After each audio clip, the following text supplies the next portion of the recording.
pi equals 3.141592653 589793238 462643383279 Ed Cook is an expert at remembering things.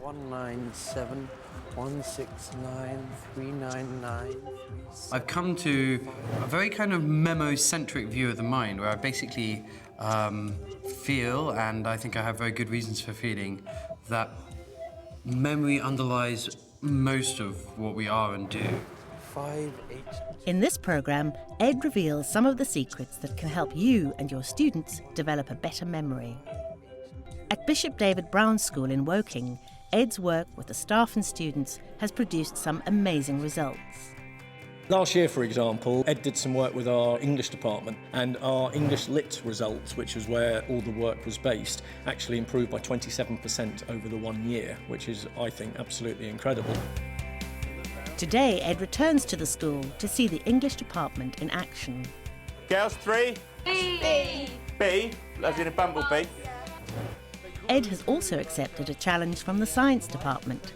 He'll teach one group of Year 10s a lesson on the electromagnetic spectrum using his memory techniques. Next thing is ultraviolet. What do you associate with ultraviolet light? Ultraviolet plastercast. Ultraviolet plasticast, that's awesome. While Head of Science, Zig Danilovich, will teach another group of Year 10s the same topic in a more conventional way. What do we mean by frequency? The number of times something occurs. Will Ed's reputation remain intact? A group of teachers from a neighbouring school join Ed to see how they can apply his techniques in their own classrooms. Okay, hi guys. First, a little I'm here theory. to talk about memory techniques, and what's interesting about the techniques I use is that they're quite easy to learn. Now I can remember, I guess, 1,500 numbers in an hour. I can remember a pack of cards, shuffle a pack of cards in 45 seconds. Things like that. Cool, so I'm going to give you guys a bit of a memory challenge. So I'm going to try and say a list of about 30 objects. I want you to try to remember as many as you can. Ladder, snowman, tambourine. People don't remember stuff because it's boring to them. And by boring, I mean that in the sort of semi-technical sense of that it doesn't evoke in their minds a strong reaction. Nipple, fortune, lawn, car park. Okay, good luck. So try and write down as many as you can. We have to bear in mind that, you know, we encounter literally millions of stimuli every day. There's a colossal amount that we could be learning. And, you know, the brain is very well, you know, designed or tuned to not absorb irrelevant information. Who got the word fortune? So that's one of you got the word fortune. Who got the word future? Nobody. Who got the word nipple? Yeah, so we remember cool things and funny things and impressive things and anything which grabs your attention and which causes a landmark in your mind. So the question of how to make stuff interesting, in one sense, is really simple. Use your imagination. Get personally involved, have emotions, experience vivid imagery. So here's something which I remember finding this so aggressively boring when I was doing my GCSEs that I could never remember the terminology myself. It's a glacier. We can use our imagination to link this stuff together. So what does terminus sound like? Terminator? Or terminal, very good. Yeah, and how about moraine? What does moraine sound like? Moron, very good. Technically what you do is you relate stuff to things you already know.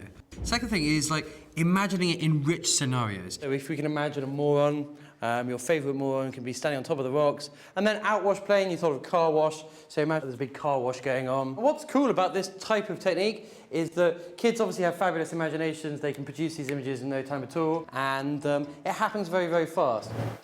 Enough theory for the minute. Time to teach. Ed will attempt to teach his group of Year 10s a lesson on the electromagnetic spectrum. And over in the science lab, Head of Science, Zig Danilovich, will take another group of Year 10s. They've both got 45 minutes, so no time to waste. Who wants to do a memory challenge? Hey, great enthusiasm. Car, lemon. How would we show the wavelength on that?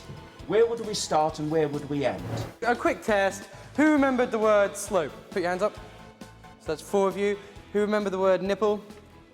Okay, that's 20 of you. Okay, good. Things which are outrageous, which grab our attention, which are associated with a rich image, you just always remember them, kind of thing. And that is the art of memory. So now we're going to have a go at remembering the electromagnetic spectrum in order.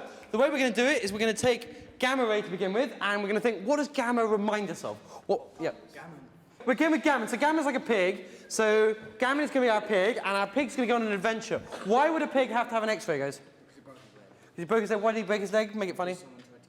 Someone tried to kill him and broke his leg. So he goes to have an X-ray, and he gets his X-ray done or whatever, and it's fine. They put it in plaster. Next thing is ultraviolet. What do you associate with ultraviolet light? Ultraviolet plaster cast.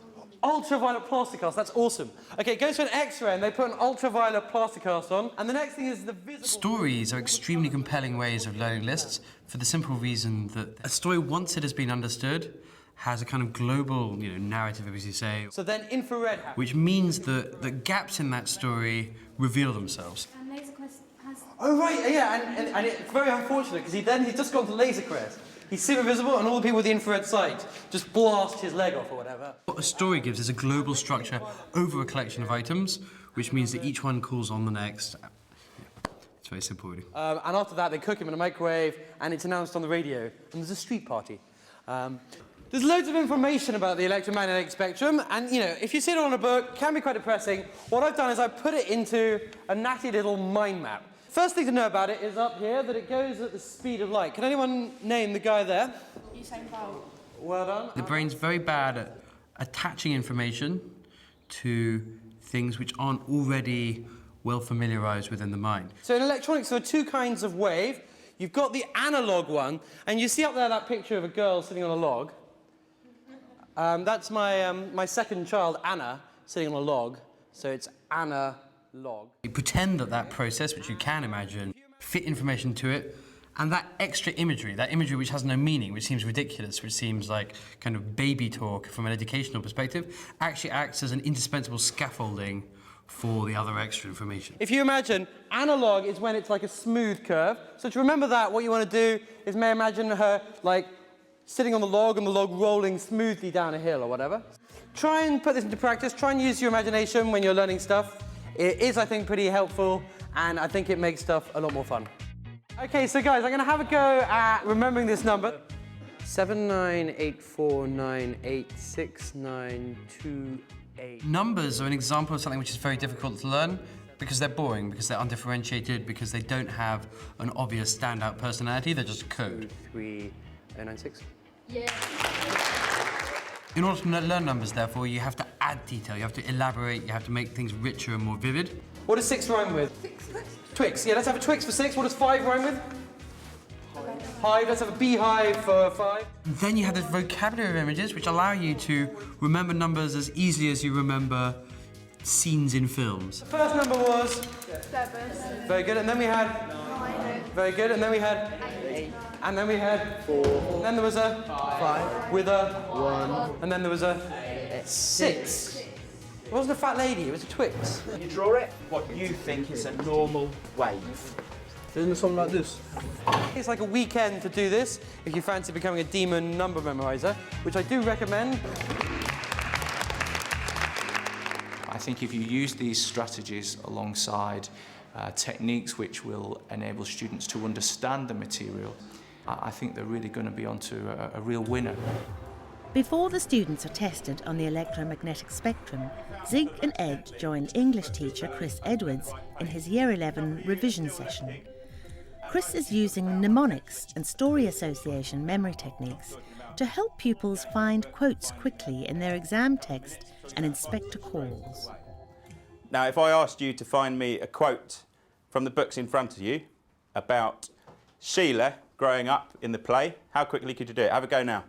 When it comes to doing GCSE revision sessions, we talk to the kids and ask them what they're most worried about. And 9 out of 10 of the students said that they're worried about finding the quotes. A couple of you are still looking. Now, realistically, when you do your literature exam, you've got to dig out probably 5 or 6 quotes per essay answer if you really want to hit the top grades. What we're going to do is we're going to come up with like a code, a pictorial code of where every quote is in the story. To start with, we need an object to represent every number between 0 and 9. OK, so for example, 0 could be? Hero. OK. 1, what should we go for?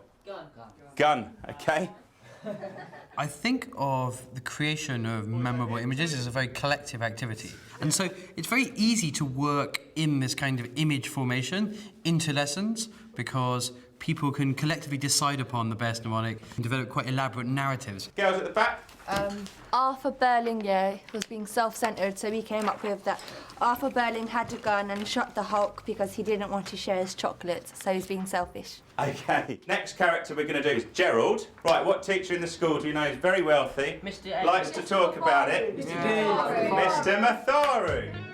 Chris also gets the pupils to associate the different characters in the play with different teachers in the school.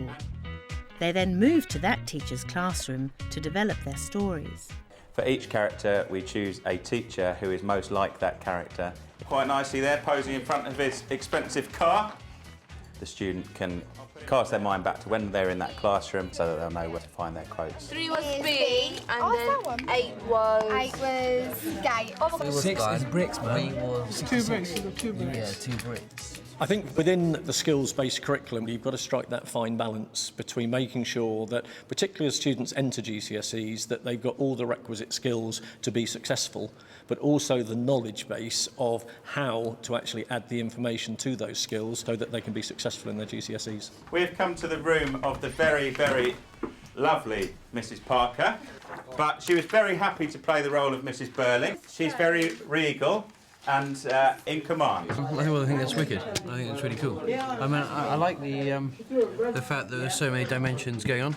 I like the use of the colour, how you associate that with the acts and the pages.